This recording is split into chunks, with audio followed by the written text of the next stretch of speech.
The arrival of the Cytherian Empire, the first thing Commander Marcus Kane noticed about the alien ships was how they made the stars disappear. Massive crystalline structures hung in the void near Jupiter's orbit, each one the size of a small moon. Their surfaces caught and reflected light in impossible ways, creating rainbow patterns that hurt to look at directly. From the bridge of the UE's Resilience, Kane watched through the main viewport as more ships materialized out of nowhere, appearing with flashes of blue energy that lit up the darkness of space. "Sir, we're receiving a transmission," reported Lieutenant Jessica Cruz from the communications station. Her voice carried the tension everyone on the bridge was feeling. This was first contact, and humanity wasn't ready. At least, that's what they wanted the aliens to think. Kane straightened his worn uniform jacket. The Resilience was 60 years old, her metal hull scarred from decades of asteroid mining operations and border patrol duties. She looked exactly like what she was supposed to be, an outdated relic from humanity's early days in space. "Put them through, Lieutenant." The main screen flickered to life, showing a being that was both beautiful and terrifying. The alien stood nearly 8 feet tall, with skin that shifted colors like an oil slick, and forearms that moved with liquid grace. Its eyes were completely black, reflecting the bridge lights like dark mirrors. When it spoke, its voice was melodious, almost hypnotic. "Greetings, inhabitants of the third planet. I am High Chancellor Vexstar of the Cytherian Empire. We come as representatives of the Galactic Council, bringing the gift of civilization to your primitive world." Kane kept his expression neutral, though inside he was taking careful notes. Every word, every gesture, every hint of alien psychology would be recorded and analyzed. "I'm Commander Marcus Kane of the Earth Defense Force. Welcome to our solar system, Chancellor." The alien's features shifted into what might have been a smile, though the expression looked predatory. "Earth Defense Force. How quaint." "We have observed your species for some time, Commander Kane. Your ships, your weapons, your entire technological base. It reminds us of our own ancient past. Museum pieces, really." Around the bridge, Kane's crew maintained their positions with professional discipline. They had trained for this moment for years, knowing that first impressions would be crucial. To the aliens, they had to appear exactly what they seemed: a desperate, outmatched species clinging to obsolete technology. "We appreciate your interest in our world," Kane replied diplomatically. "Perhaps we could arrange a meeting to discuss. Why owe you our gift of civilization?" Vexstar's laugh was like wind chimes in a storm. "Of course. We shall send a diplomatic vessel to collect your representatives. Please bring your finest ambassadors and military leaders. We are eager to see what passes for leadership among your kind." The transmission ended, leaving the bridge in silence. Kane looked at his tactical officer, Commander Sarah Park, who had served with him for 15 years. She raised an eyebrow slightly, a gesture that spoke volumes. They both knew the game had just begun. "All hands, this is the captain," Kane announced over the ship's intercom.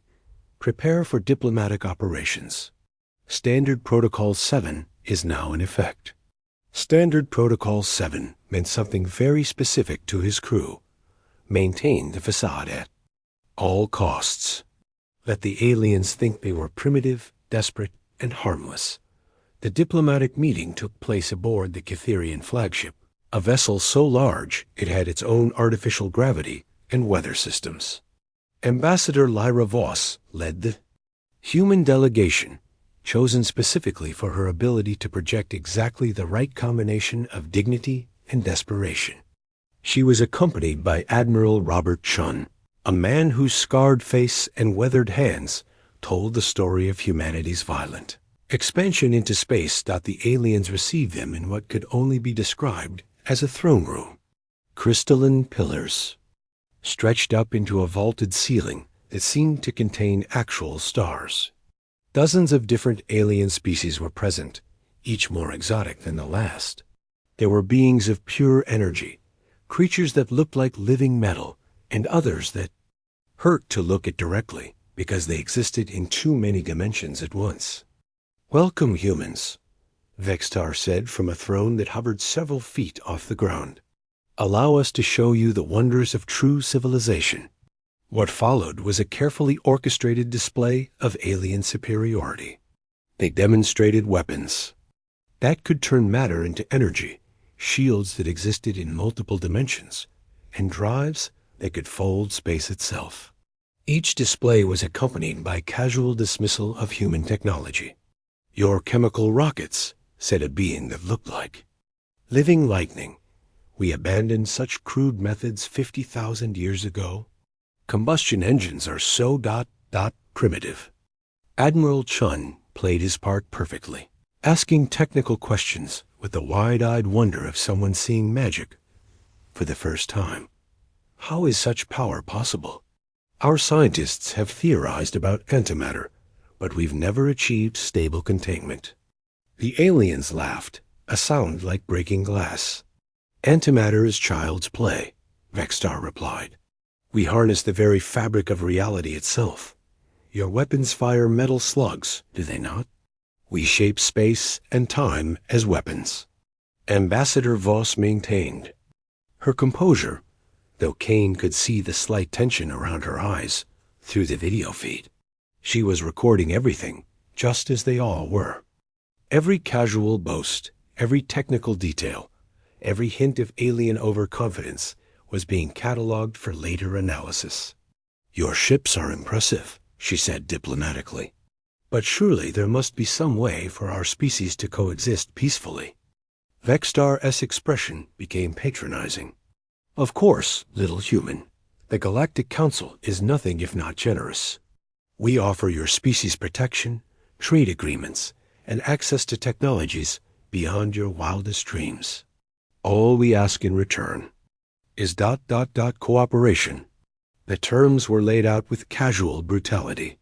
Humanity would surrender 90% of its industrial capacity, relocate 60% of its population to designated areas, and submit to Catherian oversight in all matters of technology and governance. In exchange, Earth would be protected from the many dangers that existed in the galaxy. "And if we refuse?" Admiral Chun asked, though they all knew the answer. The throne room fell silent. When Vextar spoke again, his voice carried undertones that made the air itself vibrate. "The galaxy is vast and dangerous, Admiral. Ships disappear. Planets become uninhabitable. Sometimes entire systems suffer accidents. The Council cannot protect those who refuse its generous offer." The delegation returned to their shuttle in silence. Only when they were safely back aboard the Resilience did they allow themselves to speak freely. "Did you get everything?" Kane asked Dr. Elena Reeves, the mission's chief technical analyst. "Every word, every gesture, every energy signature," she confirmed. "Their arrogance is even worse than we expected. They truly believe we're helpless." Kane nodded grimly. For the past century, ever since the first crashed alien scout ship had been recovered from the Pacific Ocean floor, humanity had been preparing for this moment. The Prometheus project, hidden in facilities throughout the solar system, had reverse-engineered alien technology and improved upon it. But the key to their survival wasn't just advanced weapons, it was making sure no one knew they had them. "How long until they demand an answer?" Admiral Chon asked. 72 hours, Ambassador Voss replied. "Standard Catherian diplomatic protocol. They'll use the time to position their fleet and demonstrate their power." Kane looked out at the alien ships still hanging in space like beautiful predators. "Then we have 72 hours to finish the preparations. Send word to all Defense Force vessels. Operation Sleeping Bear is now active." Operation Sleeping Bear was humanity's greatest deception. Every ship, every weapon, every piece of technology that looked primitive actually contained the most advanced systems humanity had ever built. Hidden beneath hull plating that appeared to be simple steel were metamaterials stronger than anything the aliens possessed. Concealed within what looked like chemical rocket engines or quantum drives that could outmaneuver any known alien ship. Disguised as kinetic weapons were antimatter launchers that could crack planets. But more than the technology, Operation Sleeping Bear was about psychology. For a century, humanity had studied every alien species they encountered, learning their strengths, their weaknesses, and most importantly, their blind spots. The greatest weakness of every advanced species was the same. They assumed their enemies were inferior. Dr. Reeves called up the hidden technical specifications on her secured tablet. The fleet status report shows all vessels maintaining their disguises perfectly. External scans will show nothing but primitive human technology. What about the Cytherian weapons?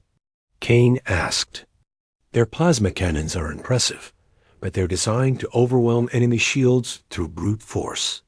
They've never faced weapons that can phase shift through multiple dimensions. Their own shields are quantum-based, but they're calibrated for energy weapons, not antimatter. Kane felt a grim satisfaction. The aliens had spent thousands of years conquering primitive species, and it had made them lazy. They expected easy victories against inferior opponents. They had no experience fighting enemies who had studied them, learned from them, and improved upon their own technology. Asterisk. The countdown began.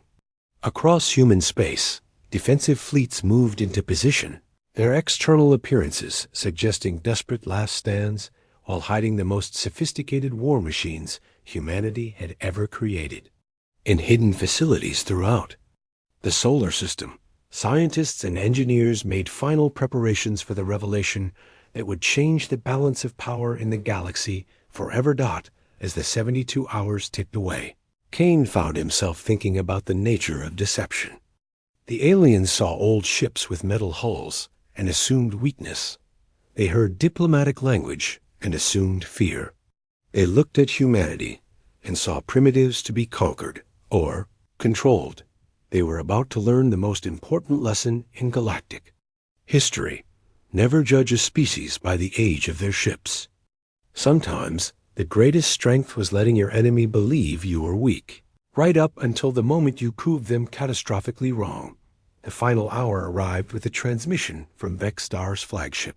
Humans of Earth, your time has expired. Submit to Cytherian authority, or face the consequences of your foolish pride. Kane opened a channel to all human vessels in the system.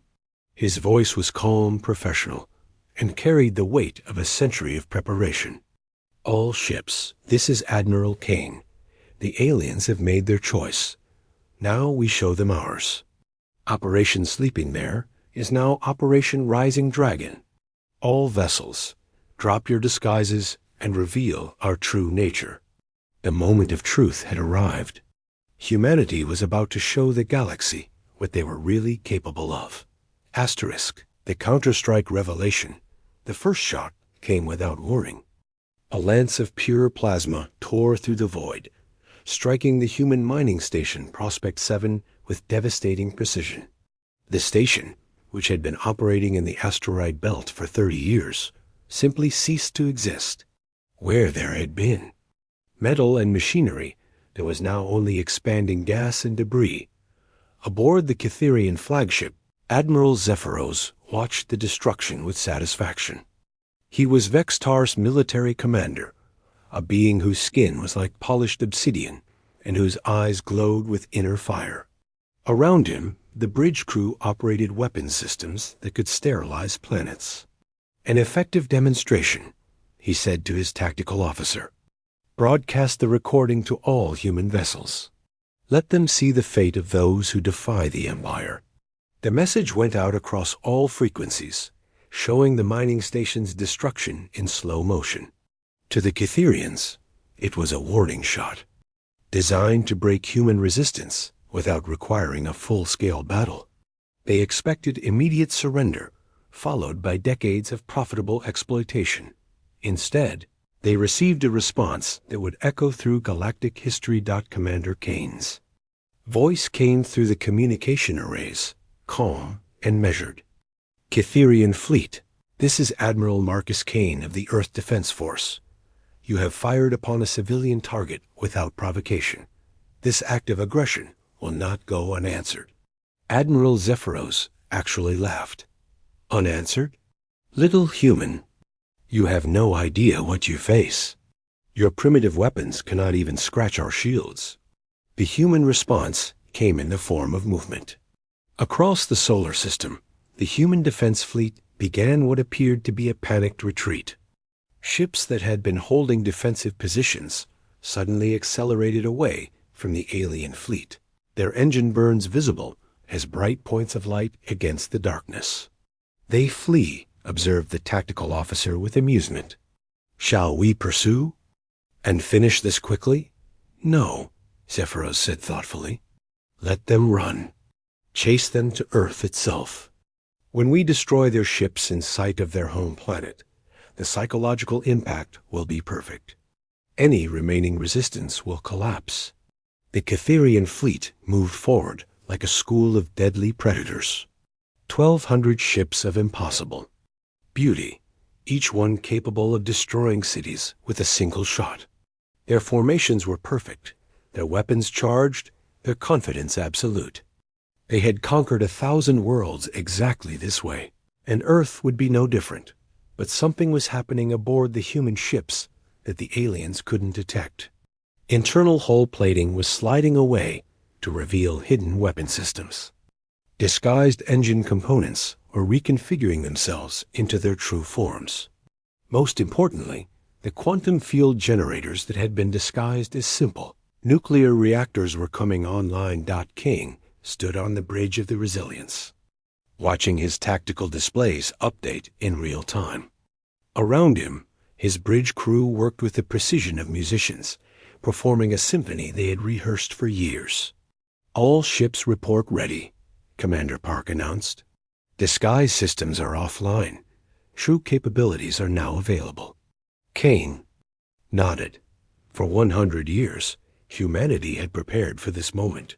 Every ship in the fleet had been built with the same principle: appear primitive, while hiding the most advanced technology the species had ever developed. The metal hulls were actually metamaterial composites that could self-repair faster than most weapons could damage them. The chemical rockets were fusion drives, disguised with false exhaust signatures. The kinetic weapons were antimatter launchers, calibrated to penetrate shields that existed in multiple dimensions. Distance to alien fleet? Kane asked. 800,000 kilometers and closing, replied the tactical officer. They're maintaining standard pursuit formation.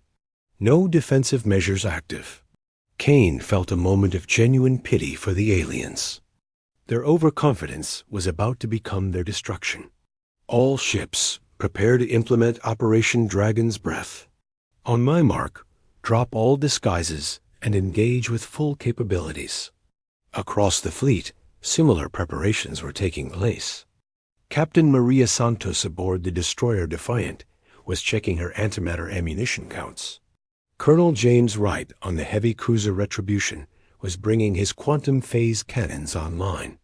Captain Lisa Thompson on the assault carrier Vengeance was preparing to launch fighter squadrons equipped with technology that would make alien pilots weep. Dr. Elena Reeves, monitoring the battle from the command center on Mars, watched the energy.